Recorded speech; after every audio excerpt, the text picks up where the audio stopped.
everyone, welcome back to Pomminos. So grab yourself a cuppa, settle your send down because we witnessed a belting of in GWS. They stormed out of the gates and set the benchmark for 2025, handing the Pies a hefty 52-point drubbing, 104 playing 52.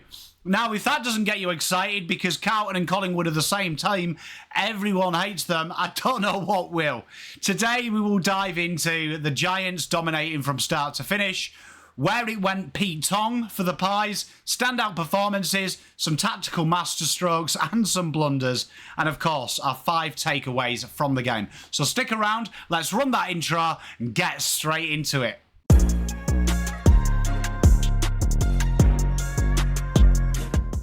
So let's kick things off with how the game unfolded if you couldn't be bothered to watch it. The final score, as we said, 15 goals, 14, 104 for the Giants, playing 6 goals, 16 for 52 for the Pies. And quarter one basically was just a little tussle, really, both sides feeling it out, and the Giants edged ahead. But in the second, the Giants found their rhythm and the Pies were wobbling.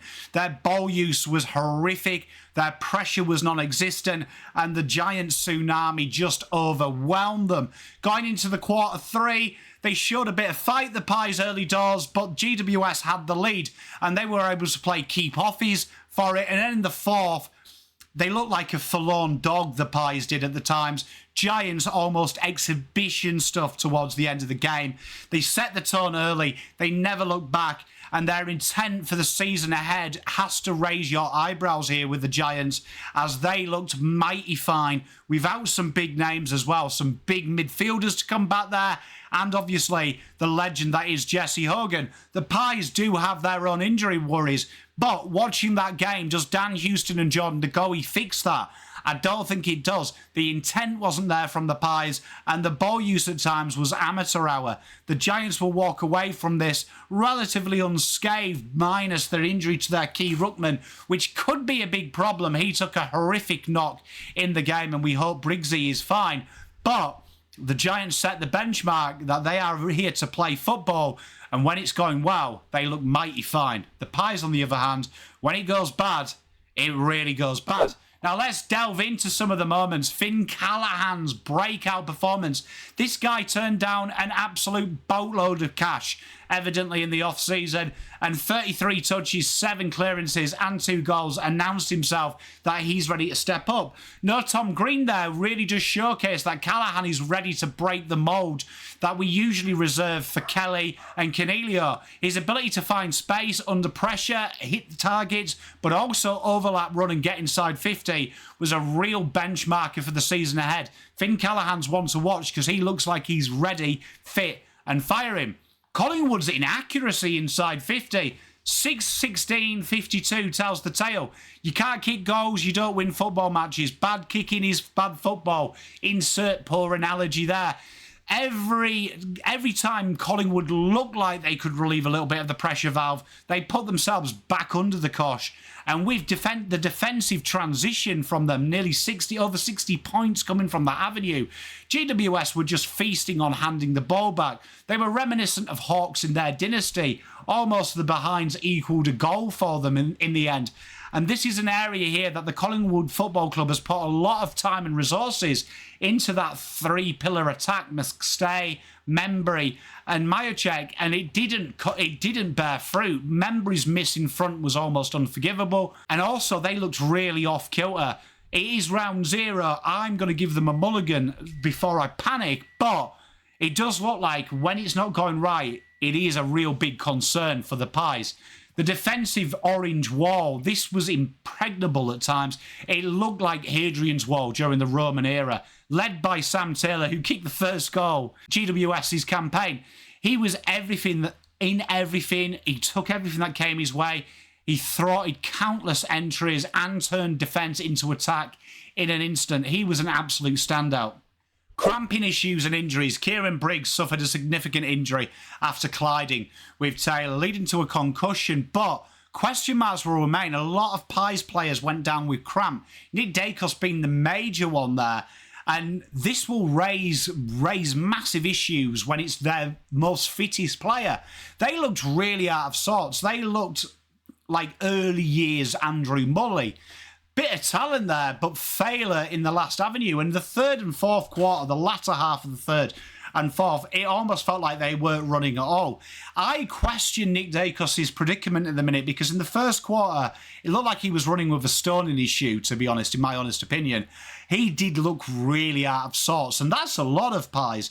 They look slow, they look arduous, and it looked really laconic. It looked like the effort wasn't there. This is a real disappointing performance from a team that prides itself on its workability. We always say this, and we said this in the preseason, ignore the intensity, it's preseason, look at the execution. We saw GWS bring that execution back, which they didn't have against Carlton, but their intensity obviously improved. It looked phenomenal. Collingwood, their intensity wasn't there, and their ball usage was disgraceful at times. A really disappointing sign for the Pies that when it's all not there, there isn't much. Now let's look at the player performances. Finn Callaghan, 33 touches, 7 clearances, 2 goals. An absolute blinder. If this is a sign of things to come, people are going to get excited that he stayed there. He looked really ready to set a benchmark down for the season, and he's got players to help him to come back. Real talent is Finn, but he looks like he's making good of it. And Sam Taylor, the often forgotten about key defender for me. I feel like Harris Andrews and Wheatering always get the plaudits. So does McGovern. Sam Taylor, for me, defensive rock. Intercept marking, his composure, his ability to break up play, but also his ball use and setting up GWS's counter-attack. He looks sensational. Toby Green, he led from the front. I really enjoyed his game as well. He was a constant presence. His energy levels were great, and he was willing to get back. For the Pies, the only one takeout for me that was a positive was Darcy Cameron. He tried valiantly, and although he was against Lachlan Keefe, he gave them first use a lot of the times and really looked like he was let down by his midfielders. His midfield sometimes were playing so far on the defensive side. It was him versus 4 GWS players. So there was a little bit of hope there for them.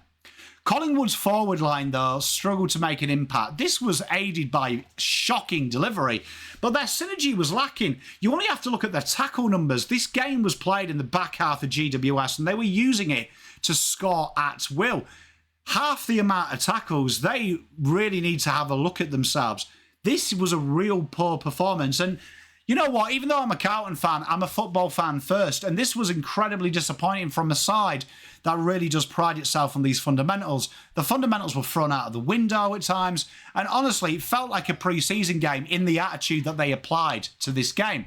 And Nick Dacos, we often laud him about how good he was, hampered with issues. He couldn't exert his usual dominance, but even when he did have the ball, he looked like he was looking to give it off. He wasn't looking for the dynamic approach. And at times, there was a lot of half-assed efforts where it felt like he was putting the effort in purely for the cameras. These individual performances do play a significant part of Collingwood. They do have key stars, but then when you add side bottoms and ability, Pendlebury at times looked like he was 50 years old. It was real disappointing for them, because the big part we look at with Bo McCreary and players like that is how they pride themselves on their defensive duties. And this week, it wasn't quite there. Let's go into how the game was won.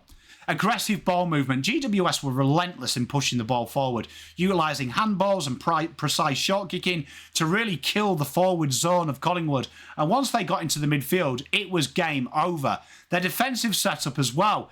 It wasn't just about the defence, it was also how they could turn that into attack, often playing one loose, trying to intercept that ball into memory, and they were incredibly swift with their transitions. They caught the Pies off guard and flat-footed countless times, and Callaghan led the charge in their midfield. They were dominant, winning the clearance battle and providing quality service to their forwards. It was really a masterclass in how you win football with 2025.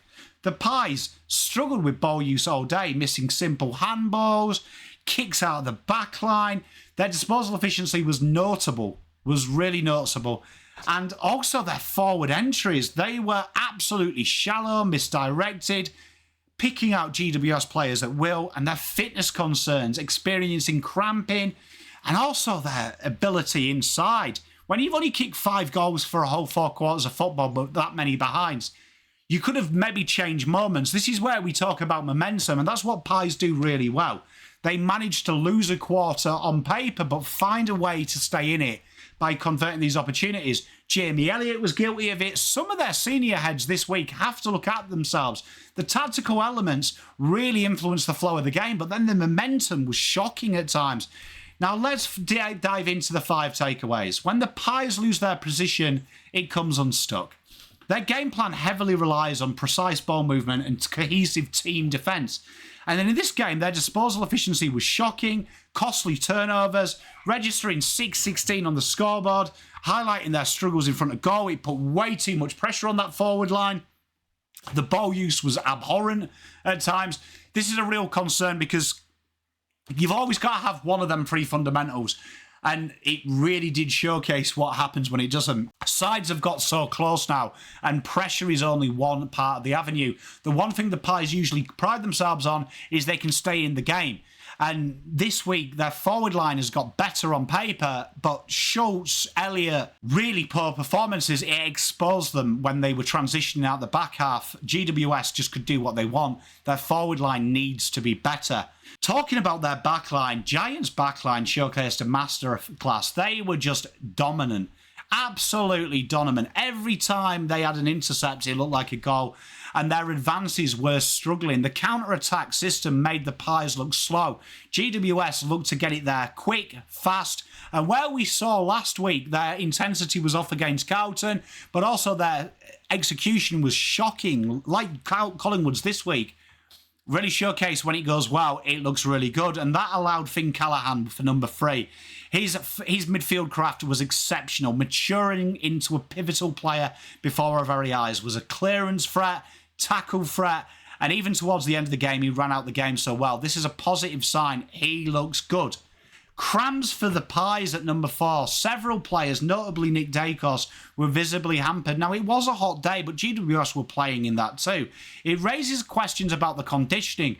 The oldest list in the comp, it looked poor. It really did look poor, and this is something that needs to be addressed. It's only round 0, but Pies' number 1 thing you look at is their ability to run out of the game. And their energy levels were sapped from the first before the cramps happened.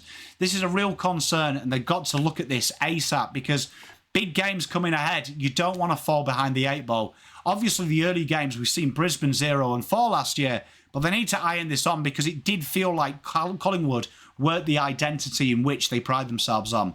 And a full-strength GWS side could be formidable. Jesse Hogan's coming there, Tom Green, Briggs hopefully full-time in the ruck, and Jake Stringer to be added to this forward line. They look really good. They were commanding in the midfield, and they've got better players to come back in that forward line. They're a team to watch out for. So there you have it, folks. There's the breakdown of the game. It really just set the tone. Giants sent a clear message, and the Pies really need to do some soul-searching. What were your thoughts on the game? What were your takeouts? If you enjoyed the analysis, don't forget to like and subscribe. Hit that notification bell. Loads of footy chat coming up. Till next time, Pom out. Spent all my life holding all of it closely. I played